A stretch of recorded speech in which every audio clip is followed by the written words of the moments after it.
The downtown restaurant hummed with the familiar chorus of voices and clattering silverware, a chaos that made Jack Foster feel oddly at ease. Families leaned over tables, couples toasted with wine glasses, and waiters weaved between them, balancing trays stacked high with sizzling plates.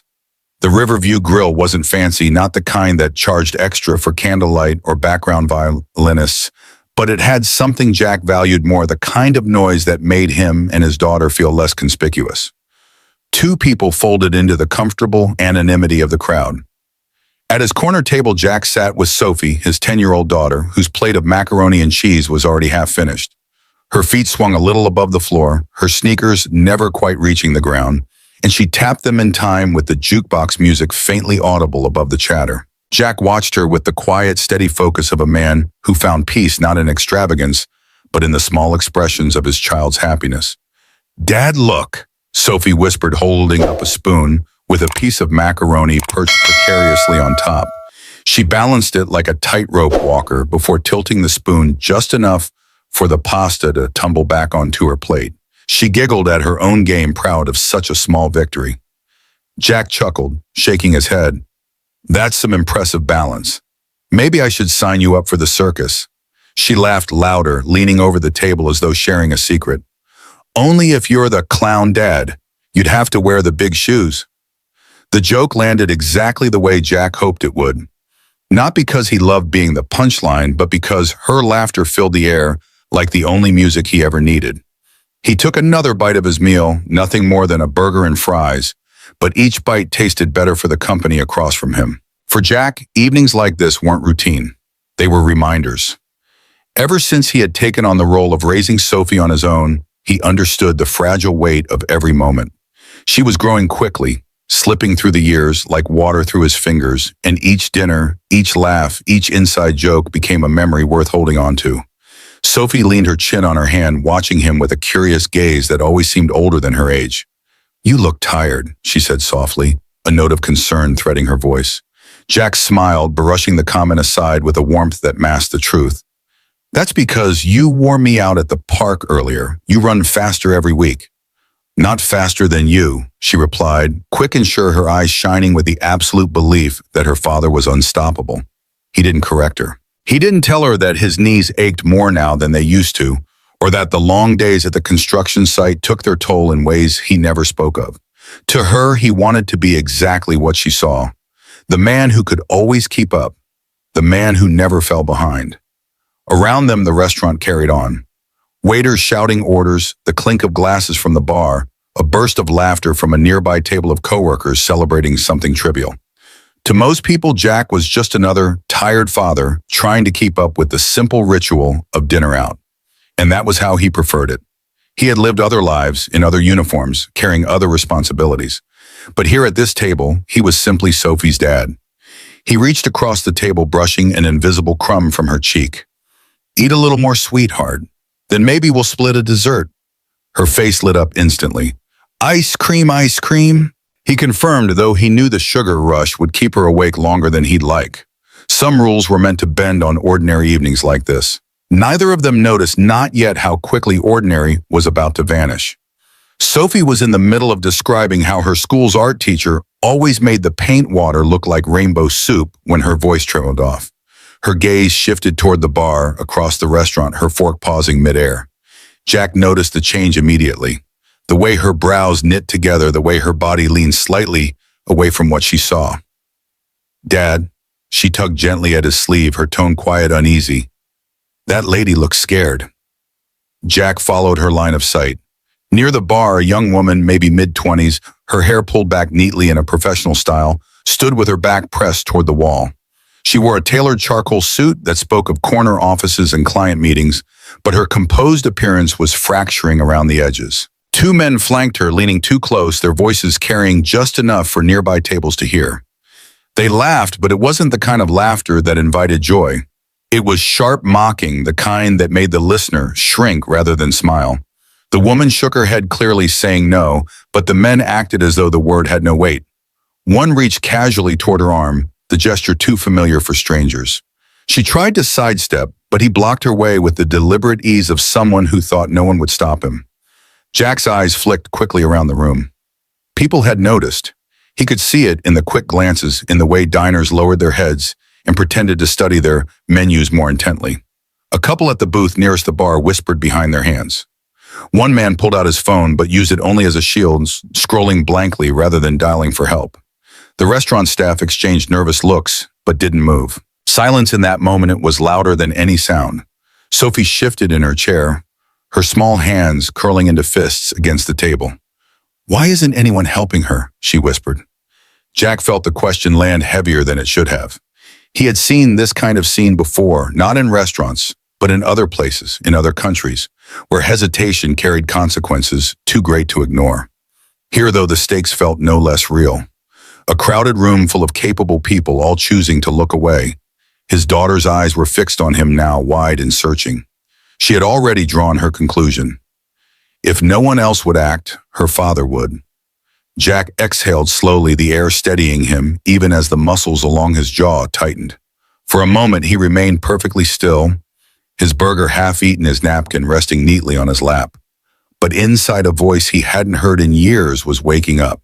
The voice that had guided him through sandstorms and firefights, through missions where failure meant more than a bad performance review. It reminded him now of what he once was, what he still could be when needed. At the bar, he could see the woman more clearly. Catherine Mitchell, the name came to him from somewhere perhaps overheard when she first arrived with colleagues. Her shoulders were squared despite her discomfort, chin lifted in the practiced poise of someone accustomed to holding her ground in boardrooms and courthouses. But here, trapped against the polished mahogany by two men whose tailored shirts couldn't quite disguise the aggression beneath her composure, was cracking. "Excuse me," she said, the words distinct even across the restaurant. "I've made it clear I'm not interested. Please step aside." The taller of the men, Derek Sullivan Jack would later learn, leaned closer, his smile all teeth and no warmth. "Come on, Katie. We're just being friendly. One drink won't kill your career." The second man, Marcus Webb, moved slightly, blocking her path to the door with casual deliberation. "Unless you think you're too good for us now that you're at Mitchell & Barnes, that prestigious firm making you forget your old friends." Catherine's eyes darted to the bartender, who suddenly found something fascinating to clean at the far end of the counter. "We were never friends," she said, her voice level but edged. "And it's Catherine. Now, please move." Inside Jack, two instincts warred. The promise he'd made to Rachel in the hospital 3 years ago, her hand cool and light in his. "Promise me you'll leave the war behind, Jack. Sophie needs her father whole." And against it, the older promise sworn under a different kind of fluorescent light, surrounded by men who became more than brothers. "I will defend those who cannot defend themselves." Sophie's small voice pulled him back.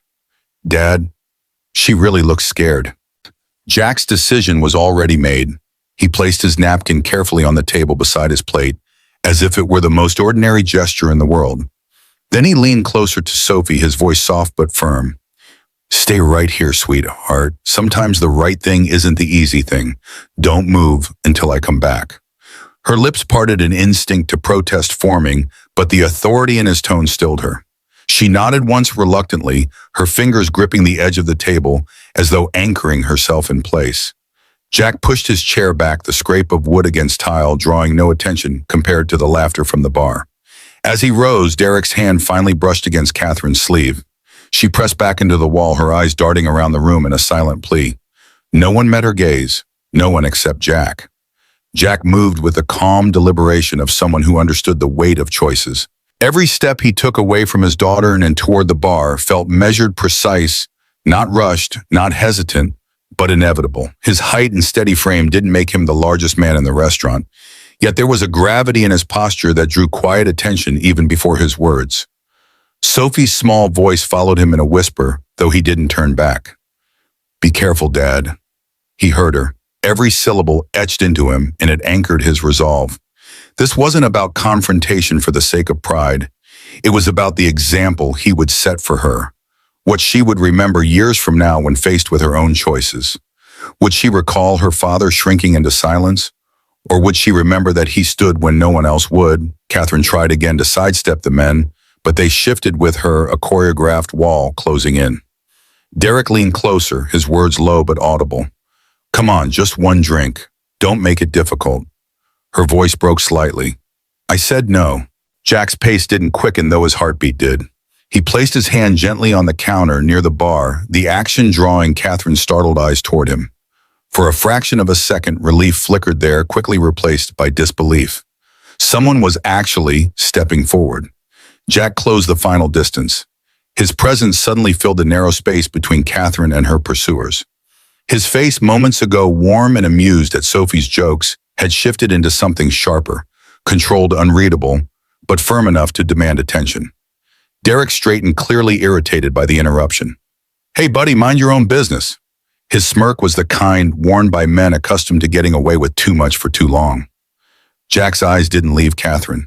He angled his body slightly, creating space for her to breathe. His stance protective without being theatrical. Then his voice came steady and low, the kind of tone that left no room for argument. Excuse me, gentlemen, I think the lady would like to be left alone. The words were simple, but they carried a weight that turned heads from nearby tables. Catherine blinked and almost stunned by how unshaken he sounded. Derek and Marcus exchanged a glance, their amusement faltering at the lack of hesitation in his voice. For Jack, it wasn't a question of whether they would comply. It was a question of how far they were willing to test his patience before realizing they should. The restaurant's hum of chatter softened as people sensed a shift. Silverware stilled. Conversations trailed off. And in that suspended moment, everyone waited to see what would happen next. For a moment, the restaurant seemed to hold its breath. Jack's words hung in the air like a challenge that no one else had dared to make. The men stared at him, the smirks curling back onto their faces, but the ease behind them was thinner now, forced. Derek leaned forward, his breath thick with alcohol, his voice dripping with mockery. And who exactly are you supposed to be, her boyfriend? Her babysitter? He barked out a laugh, nudging Marcus as though he'd said something clever. Jack didn't flinch. He didn't rise to the bait or break eye contact.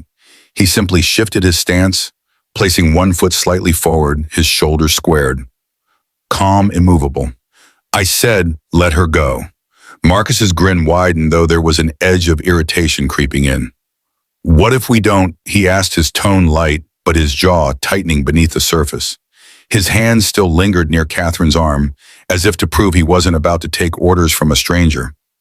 Catherine pressed back against the wall, her eyes darting between them, her breathing uneven. She seemed to want to speak, maybe to beg Jack not to make things worse, but no words came. Her silence was its own kind of plea. From across the room, Sophie sat rigid in her chair, her small hands gripping the edge of the table. She couldn't hear every word, but she didn't need to. She saw her pastor's posture, the set of his shoulders, and knew he was standing between danger and someone who needed help. Jack kept his voice steady, quieter now, but sharper, the kind of tone that forced the listener to lean in. You heard her say no. That should have been enough. Derek tilted his head, examining Jack more carefully. Something in Jack's stance made him pause, a flicker of recognition passing across his face.